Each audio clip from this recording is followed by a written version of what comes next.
guests, members of the press, ladies and gentlemen, good morning. I would like to firstly draw your attention to a pillar that is often regarded as the heartbeat of our nation, and that's the preamble of our Constitution, the Constitution of the Republic of Uganda.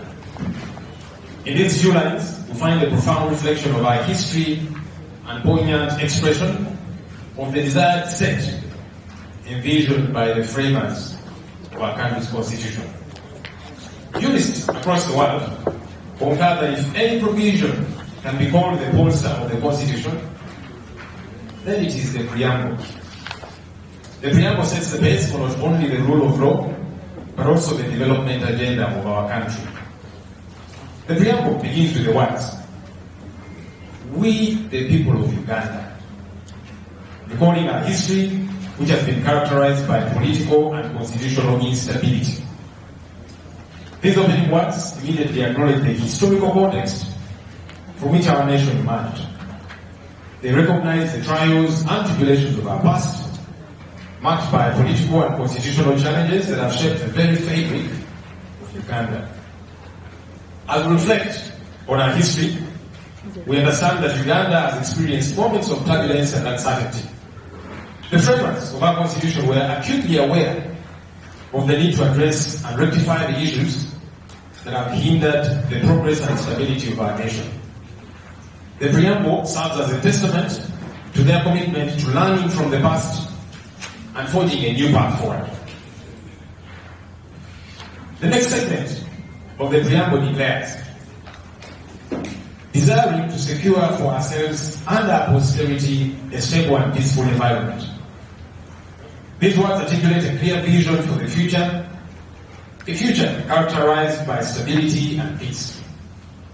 This is a powerful statement of intent, reflecting the framers' aspiration to break free from the shackles and instability and create an environment where both the current and future generations can thrive. What lessons do we draw from these fundamental recitals, honorable colleagues? To me, the resilience of the people of Uganda stands as a testament to the enduring spirit in the face of adversity. For too long, our nation has grappled with heavy burdens of human rights abuses, political oppression, and economic mismanagement, perpetuated by authoritarian leadership.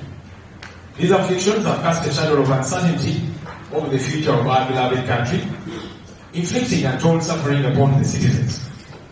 Shamelessly, these atrocities have continued resurging over time and regimes to date. As the opposition in Parliament, we emerge as beacons of change, steadfast in our commitment to chart a new course for our country, Uganda.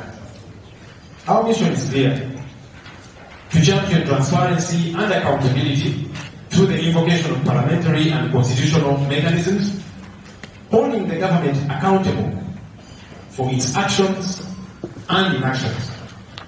It is imperative that we usher in a paradigm shift in our policy framework, setting the stage for progress and prosperity. Over the next 2.5 years, our agenda is a resolute one: to combat the pervasive forces of corruption, to draw attention to the shortcomings in service delivery, and to advocate for the sanctity of the rule of law and respect for human rights. Let me say that. Over the next 2.5 years, our agenda is a resolute one: to combat the pervasive forces of corruption. Number two, to draw attention to the shortcomings in service delivery and to advocate for the sanctity of the rule of law and respect for human rights. Honorable colleagues, we lose over 10 trillion shillings annually to corruption. According to the Ministry of Health, the cost of constructing and equipping a health center is about 13 billion shillings. Now, these 10 trillion shillings can construct and equip 769 health center forts annually. But sadly, All of this is stolen by thieves in our country. Those who are educated, they speak good English, they dress smartly, and appear to have the country at heart. Yet the reality is that they are thieves. You know, nowadays there's words that people use for corruption: misappropriation, squandering resources, things like misallocation, words that don't bring out the real element of what this is. These people are thieves, and it's important to call them what they are. Service delivery in our country has continued to plunge, with the citizenry not reaping the benefits of their tax money. From healthcare to education to other sectors of the economy, there's a paucity of service delivery. Health workers are poorly remunerated. No wonder they seek employment elsewhere. When Ugandans travel across the world for treatment, some of the doctors they meet in Kenya, in South Africa, in the UK, are actually Ugandan doctors. They have run away from here because we don't value them. Teachers are complaining about their salary disparities. The science teacher today earns about 4 million shillings, an arts teacher about 1 million shillings. They do the same work, sit in the same staff room, and we think it's okay. It's not okay. If we are serious about bolstering sciences, build laboratories. It doesn't make sense for you to segregatively pay science teachers a particular amount of money, and they are not equipped with what to use with the tools. Students meet test tubes, burettes, and all this other equipment, some of them for the first time, in their final examination room. But we are making a lot of noise about sciences. We need to put our money where our mouth is. Men and women in uniform live in deplorable conditions, in addition to poor pay. Police, the lowest ranking police officer earns about 395,000 shillings. When you go to the army, just about the same amount, 400,000 shillings. It's also similar for prisons officers. How? How do we expect them to take care of the families, take them to school, and serve the nation at the same time? When you go where they live, you shudder. Even refugees live better.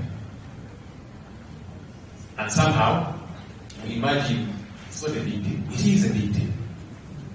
It's even more problematic for folks in police who are going to mandatorily serve with the circle called Exodus Circle. They serve by force. But when the time reaches for them to access their money, it is complicated. And if they cannot speak out, because disciplinary action will be taken against them. Honorable colleagues, these and other Ugandans deserve better. Let's unequivocally amplify their plight. Disregard for the rule of law and human rights violations have become commonplace under this regime. From missing persons like John Bosco Chibalama and several others like him, to those unfairly detained for lengthy durations, like Olivia Lutaya and others like her, to torture victims, all of whose only crime, colleagues, is that they don't support the current establishment. As representatives of the people, we should and we shall be their voice on these matters. They are counting on us, honorable colleagues. They are counting on you and me to be their voice. Let us not let them down. We stand in solidarity with the Ugandan citizenry voicing their grievances, including the scourge of illegal land evictions and the unlawful occupation of land. Together, let us embark on this journey towards a brighter and more meaningful tomorrow for Uganda, where justice prevails, where all rights are safeguarded, and where the promise of a better future becomes a reality.